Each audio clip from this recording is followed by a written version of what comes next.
In this presentation, I am going to give you a brief introduction to Singapore CPF scheme. People normally get interested in CPF when they are hiring their first local employee in Singapore. So normally the companies that we incorporate for first few months, they will not have any questions on this topic, but as they start recruiting their employee, they come to know about this term and then obviously they are interested in knowing more. So let's have a look in this presentation, and the first question is, what is a CPF scheme? So CPF scheme is a retirement savings scheme which is in prevalence in Singapore. All over the world there are different types of retirement schemes in each of the country. For example, in Australia it is called as superannuation scheme. In Canada they have Canada Pension Plan.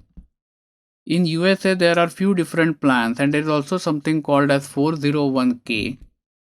In India, there is Employee Provident Fund.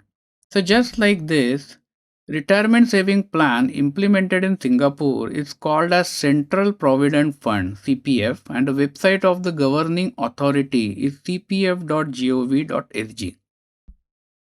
So moving on to the next slide, what is the basic principle of CPF scheme? In most of the cases, employees typically work till the age of 60 or 65, depending upon whatever is the retirement age as per the policies of a specific country. Now, during this period, they get the salary and obviously they can pay for their monthly expenses. If there are any medical emergencies, they can pay for those expenses because they are getting the salary. However, a problem will come after the retirement, because after retirement they will not have any income. And the other point to note nowadays is that people's life after retirement is normally longer than their working life. So if a situation arises where a person does not have any income after retirement and he has to sustain himself for maybe 20-30 years, then in that case it can result into a compromised life for these kind of old people.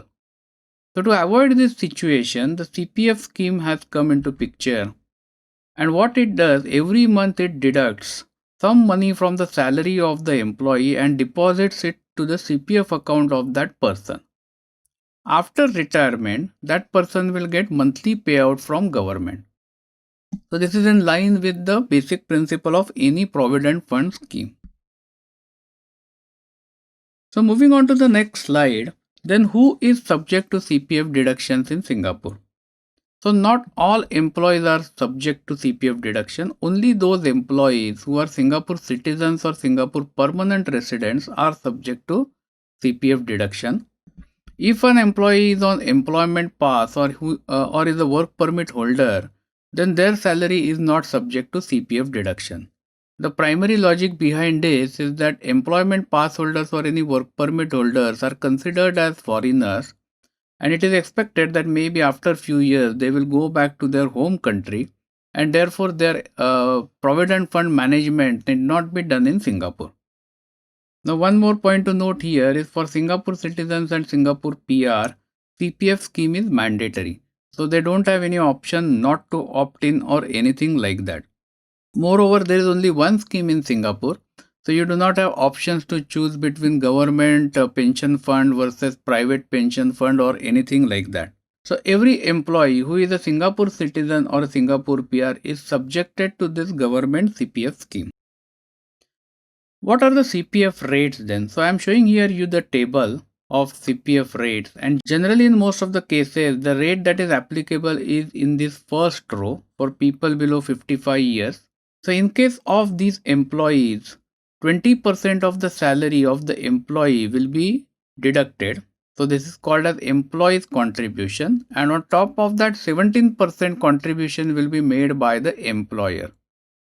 And together this forms 37% of the wage component, which will be deducted and put into the CPF account of that specific employee. Now there are some variations of these rates. For example, for government employees the rates differ, but for the sake of this presentation we don't need to go to that details. Now two more points to note here. The salary ceiling for CPF deduction is 6,000 Singapore dollars per month. That means the maximum CPF that can be deducted, or the maximum CPF on which employer has to contribute, is restricted to 6,000 SGD only. So if an employee is getting monthly salary of 25,000 Singapore dollars, the base calculation will be based on 6,000 only. On that higher amount, there is no deduction involved. And the second point, you have to note that there is an employer contribution on top of the salary. So if you are promising a potential employee salary of 6,000 Singapore dollars, then you need to consider this additional 17%, which is going to be something like 1,020 Singapore dollars as an additional cost. And this should be factored in your offer. So let's take an example calculation to understand this CPF well. So I'm going to take a very simple approach here. Let's presume that there is an employee whose monthly salary is 7,000 Singapore dollars right from the beginning, and he worked for 30 years and then retires. So here we are not presuming there is any increment, and also we are not going to consider the interest factor in this, just to keep it simple. So the calculation on a per month basis is going to look something like this. The monthly salary that the employee gets is 7,000 Singapore dollars. Now in this, employee's contribution is going to be 20%, but this 20% is subjected to a maximum ceiling of $6,000 salary. So on that $6,000, 20% contribution will be 1,200 Singapore dollars. And after deducting this from the salary, employee will get in his hand every month $5,800. So this is what is his take-home pay is. Now on top of this, employer contribution is going to be 1,020 Singapore dollars, which is on 6,000 ceiling salary multiplied by 17%. And then this employer's contribution plus employee's contribution total will be deposited to the CPF account of this employee every month, which contribution is going to be 2,220 Singapore dollars. So this will keep on happening every month for 30 years. At the end of the 30 years, what we are seeing is that amount accumulated in the person's account is going to be 799,200 Singapore dollars. Now again, as I mentioned, I have not considered the interest part here. Out of this, some amount may have already been used by this employee for various approved uses. For example, people are allowed to buy the property. They are allowed to make the medical payments for medicines and emergencies. They are also allowed to pay for the education of their children. So he might have already used an amount of 350,000, for example, in this case. So the net amount that is available in his CPF account at this point of time is 449,200. So after the retirement, based on this amount, this person is likely to get a monthly payout of 3,371 Singapore dollars per month. So as you can see, by forcing to make a compulsory saving every month, their retirement requirements are taken care of in this government managed CPF scheme.